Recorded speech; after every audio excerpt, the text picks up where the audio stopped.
요즘 읽고 있는 책은 요겁니다.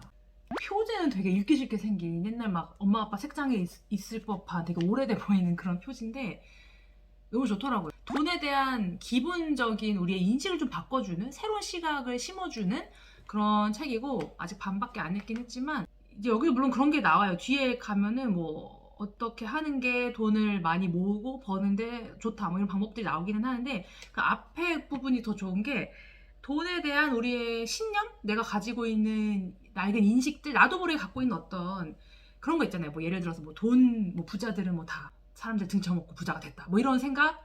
야, 돈이 뭐 많으면 뭐가 좋냐? 그냥 있을 만큼 있으면 되지. 뭐 이런 생각을 은연중에 갖고 있으면서 내가 부자가 되기를 원한다. 그런 굉장히 모순이 된다는 거예요. 부자들에 대한 어떤 부정적인 인식이 나도 모르게 스며 있는데 내가 부자가 된다?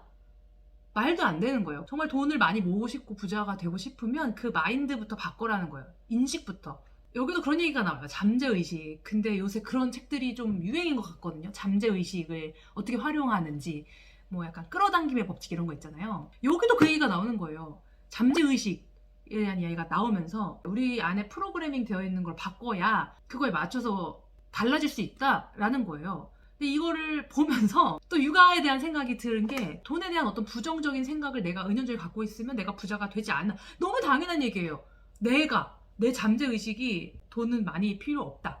뭐 있을 만큼 있으면 된다. 이런 식으로 많이 갖고 있어 생각을. 그러면 내 몸이 프로그래밍이 내 마음이 그렇게 되어 있기 때문에 돈이 많이 들어오는 상황이 생길 일이 없다는 거예요. 나는 적당한 돈만 필요하다고 생각을 했으니까. 그렇게 생각하면 내가 스스로 어떻게 보면 나에게 부자가 될 수 있는 기회들이 오는데 내 잠재의식의 세팅 때문에 그거를 알아차리지 못하고 발로 뻥 차버렸을 수도 있다는 거죠. 근데 육아에서도 이걸 접목을 시켜보면 육아는 힘들어. 육아는 원래 그런 거야. 아니 우리 애는 왜 저럴까? 육아에 대한 부정적인 뉘앙스를 내가 갖고 있으면 아무리 내가 공부하고 책 읽고 그렇게 해도 변하는 게 쉽지 않겠구나. 그러니까 뭘 하든 뭔가 내가 변화를 하려면 내 인식부터 내가 바라보는 이 시각부터 바꿔야 되는구나. 그리고 여기에 또 그런 말이 나와요. 세상은 보는 그대로가 아니다. 내가 보고자 하는 대로 보여진다라는 거예요. 근데 이런 얘기가 이 책 말고도 되게 많이 나오는 말이거든요. 다른 분야의 책, 이건 경제 서적인데도 다른 분야의 책을 읽는데도 그런 얘기가 나오고 자기계발서를 읽을 때도 그런 얘기가 나오고 무슨 뇌과학에 대한 책을 읽을 때도 그런 얘기가 나오고 하는 거 보니까 아 이게 뭔가 이 삶을 관통하는 뭔가가 있구나. 분야가 다른데 다 똑같은 얘기를 하고 있는 걸 보니까 아 이게 진짜 있는 거구나. 육아에 대해서도 저도 뭐 목표 세우고 내가 어떻게 하면 좋은 엄마가 될 수 있을까, 좋은 사람이 될 수 있을까 공부를 하지만 그런 것보다 더 먼저 돼야 되는 게 내 인식계의 개선이구나. 내가 지금 어떤 색깔의 안경을 끼고 있는가. 내가 빨간 안경 끼고 있으면 세상이 빨갛게 보이고 선글라스 끼고 있으면 까맣게 보이고 이런 것처럼 내가 가지고 있는 시각, 세상을 바라보는 시각, 내가 육아에 대한 나의 인식, 나도 모르게 내 안에서 생각하고 있는 그런 것들을 먼저 바꿔야 되는구나. 그게 뭐가 됐든 육아에서 있어서든 경제적인 돈에 관련해서든 인간관계에 있어서든 내 커리어에 관해서든 뭐 나 부부관계 가족들 이 모든 것에서도 뭔가 문제가 있다고 생각이 들 때에 저 사람 때문이야 라고 생각할 게 아니고 그 문제를 바라보는 나의 시선을 바꿔야 된다는 거. 그리고 또 제가 기억에 남는 구절이 책임은 다 나에게 있다. 그러니까 어떤 일이 벌어졌을 때 내가 의도한 게 아닐 수 있어요. 뭐 갑자기 막 천재지변이 일어나. 막 난 가만히 있었는데 누가 막 차가 막 나를 와서 쳤어. 이런 경우는 내가 만들어낸 일은 아니에요. 내가 어떻게 할 수 없는 일이죠. 그렇지만 그런 사건이 벌어졌을 때 제가 좀 예를 극단적으로 들었지만 그냥 일상에서도 누구랑 사이가 안 좋거나 육아가 힘들거나 아이랑 관계가 안 좋거나 뭐 남편이랑 사이가 안 좋거나 뭔가 일이 잘 안 풀리거나 뭐 이런 상황들이 생겼을 때 상황 탓, 남 탓, 할 게 아니라 그 상황을 내가 어떻게 받아들이는가는 내 책임이라는 거예요. 그 상황 속에서도 뭔가 좋은 점을 찾고 내가 뭔가 개선할 수 있는 방향을 찾고 그럼 이런 문제를 이렇게 좀 해결해 나갈 수 있겠다. 뭐 이렇게 생각하는 사람과 계속 주저앉아서 남 탓하고 환경 탓하고 막 이렇게 불평불만만 하는 사람의 결과는 달라질 수밖에 없다는 거예요. 그래서 모든 책임은 나에게 있다. 이런 생각을 가져라 라고 나오거든요. 근데 이것도 진짜 맞는 말이야. 그러니까 육아에서도 아이랑 뭔가 힘들거나 아이랑 안 맞는다고 생각할 때 보통 흔히들 우리 애는 왜 저러지? 라고 생각을 하잖아요. 우리 애는 별나. 우리 애는 왜 이렇게 날 힘들게 하지? 근데 그런 생각 접근 자체가 잘못된 거고, 그런 상황이 벌어졌을 때 내가 이거에 대해서 어떻게 반응을 할 것인가는 내 책임이라는 거죠.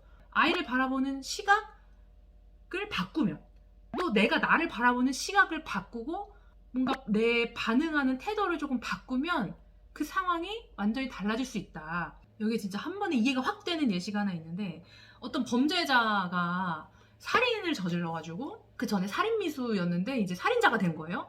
그래서 이제 기자들이 막 인터뷰를 하는데 그 사람이 이랬어요. 내가 어린 시절에 엄청 불우했다.